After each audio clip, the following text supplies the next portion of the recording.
The year was 1939, a time when the world stood on the brink of unprecedented conflict. World War II, born from unresolved conflicts and nationalistic ambitions, drew nations into a deadly struggle for power. The war engulfed continents, bringing devastation and chaos in its wake.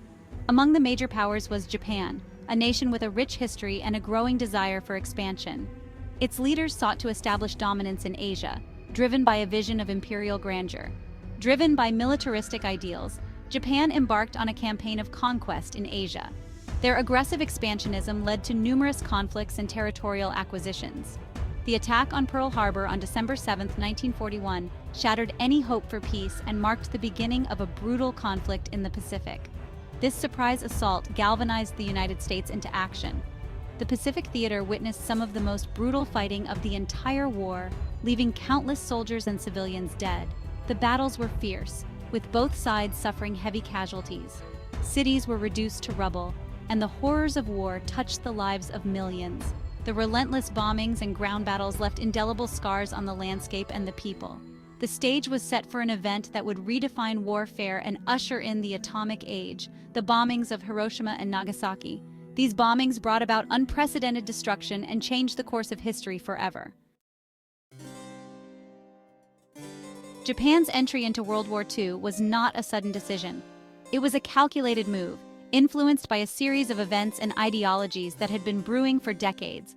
It was the culmination of years of growing militarism, expansionist ambitions, and a desire to assert dominance in Asia.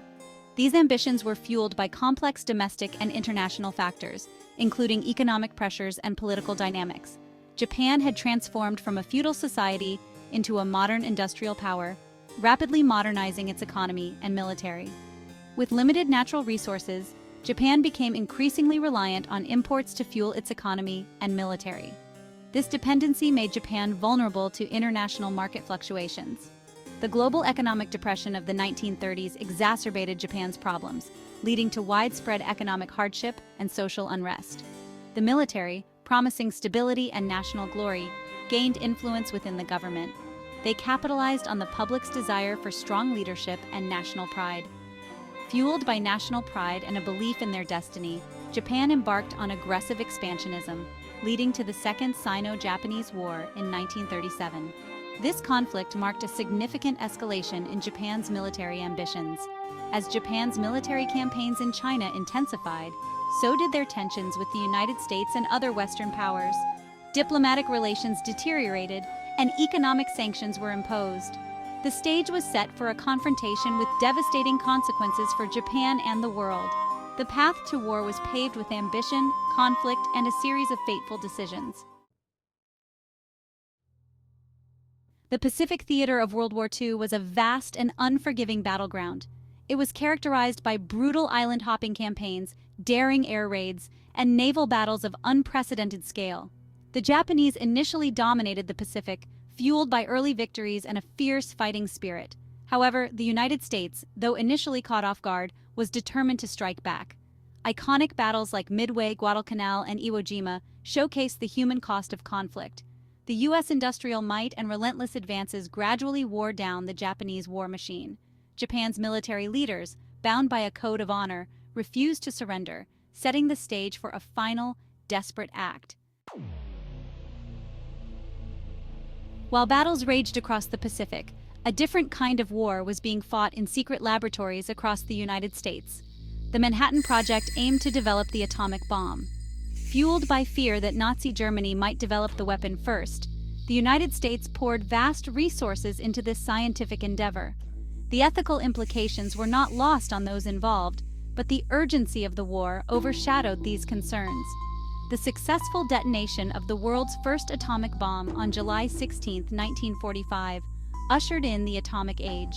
With this newfound power, the United States faced a fateful decision. Should they use this weapon to bring the war in the Pacific to a swift end? Section 5, Hiroshima. A moment frozen in time. August 6, 1945, dawned like any other day in Hiroshima.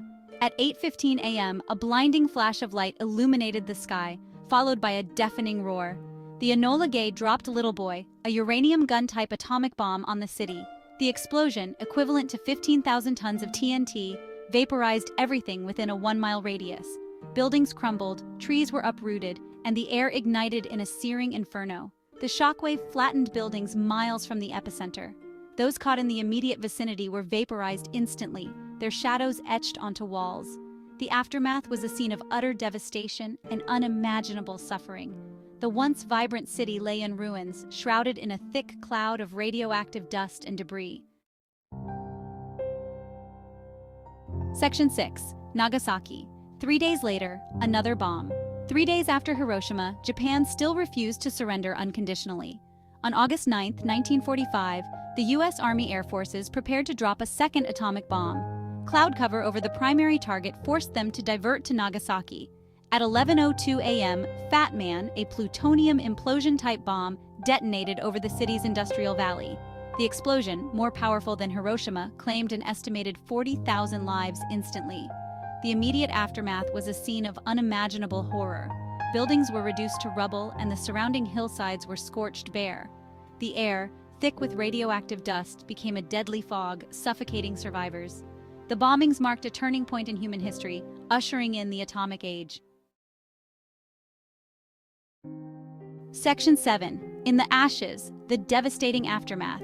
The immediate aftermath of the atomic bombings was only the beginning of the ordeal for the survivors. The cities lay in ruins, and the air was thick with the smell of burning and death. Radiation sickness emerged as a new and insidious threat, one that was invisible but deadly. Thousands who survived the initial blast began to experience symptoms like nausea, vomiting, and internal bleeding. These symptoms were just the beginning of their suffering. Hospitals, already overwhelmed by the sheer number of injured, were ill-equipped to deal with this new illness. Makeshift medical facilities sprang up, but resources were scarce. Doctors and nurses, themselves exposed to radiation, worked tirelessly but often to no avail. Their efforts, though heroic, were often in vain against the relentless march of radiation sickness. Survivors faced an increased risk of developing various cancers, a grim reminder of the bombing's long-term effects. Genetic damage led to birth defects and health problems for future generations. The legacy of the bombings was not just immediate, but would be felt for decades. The psychological scars of the bombings ran deep, affecting not just the survivors but their families and communities.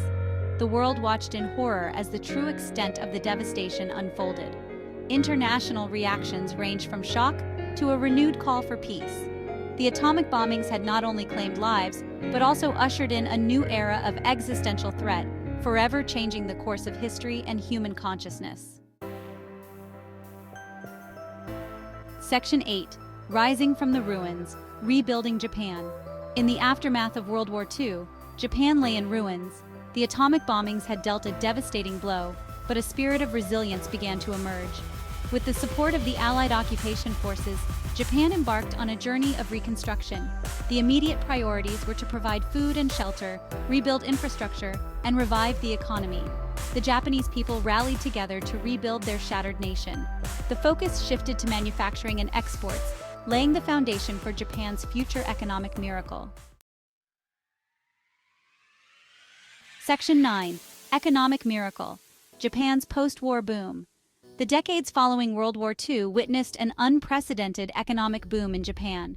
This period transformed Japan from a war-torn nation into a global economic powerhouse.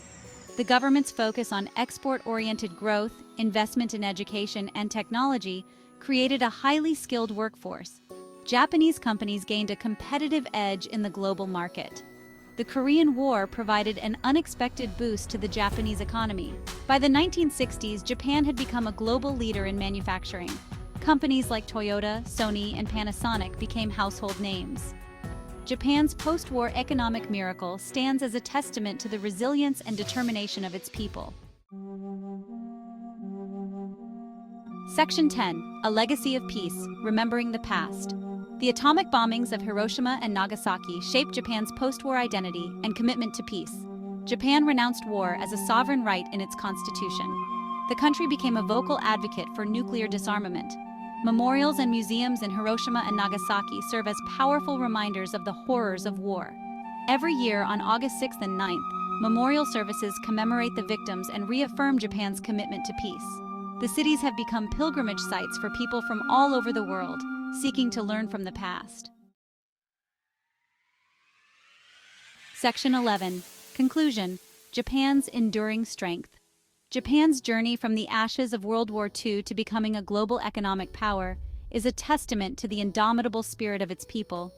The atomic bombings, while representing one of the darkest chapters in human history, also served as a catalyst for Japan's transformation.